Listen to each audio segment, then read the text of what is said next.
টি-20 বিশ্বকাপের উদ্দেশ্যে দেশ ছাড়ার আগে নিজেদের প্রত্যাশার কথা জানিয়েছেন ক্রিকেটাররা। অধিনায়ক নাজমুল শান্ত থেকে শুরু করে সাকিব, মুস্তাফিজ, তাসকিন, মাহমুদুল্লাহরা দলীয় অবদানের পাশাপাশি স্মরণীয় করে রাখতে চান এবারের বিশ্বকাপ। শুরু হয়ে গেছে বাংলাদেশের টি-20 বিশ্বকাপ যাত্রা। যুক্তরাষ্ট্র ও উইন্ডিজের কন্ডিশনে কেমন করবে বাংলাদেশ, তরুণ ও অভিজ্ঞদের মিশেলে কেমন হবে টাইগার স্কোয়াড। যুক্তরাষ্ট্রে পা রাখার আগে ভক্তদের আশার কথা জানিয়েছেন অধিনায়ক নাজমুল শান্ত। টিম হিসেবে অনেক ভালো ক্রিকেট খেলতে চাই, অনেক ভালো জায়গায় যেতে চাই।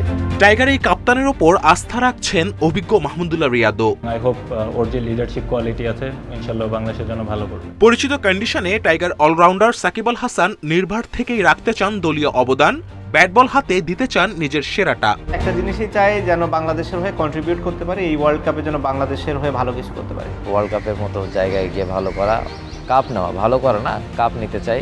তুলনামূলক কঠিন প্রতিপক্ষ হলেও গ্রুপ পর্ব পার করতে আশাবাদী তাসকিন, মুস্তাফিজরা চেয়েছেন ভক্তদের সমর্থনও। আমাদের সঙ্গে থাকুন যেন আমরা আপনাদের আরো ভালো খেলা উপহার দিতে পারি। প্রত্যেকটা ম্যাচে স্টেপ বাই স্টেপ ভালো পারফরমেন্স করব, জিতবো। একটা ভালো টুর্নামেন্ট আমরা উপহার দিতে পারবো। খুব বিলিভ করি আমাদের দল ডেফিনেটলি সেকেন্ড রাউন্ডে যাবে ইনশাআল্লাহ। 2 জুন যুক্তরাষ্ট্র ও ওয়েস্ট ইন্ডিজের মাটিতে বসতে যাচ্ছে টি-20 বিশ্বকাপের নবম আসর। তার আগে 21, 23 ও 25 মে স্বাগতিক যুক্তরাষ্ট্রের বিপক্ষে একটি টি-20 সিরিজ খেলবে শান্ত, সাকিব, মুস্তাফিজরা। Kamrul Hasnat, independent news.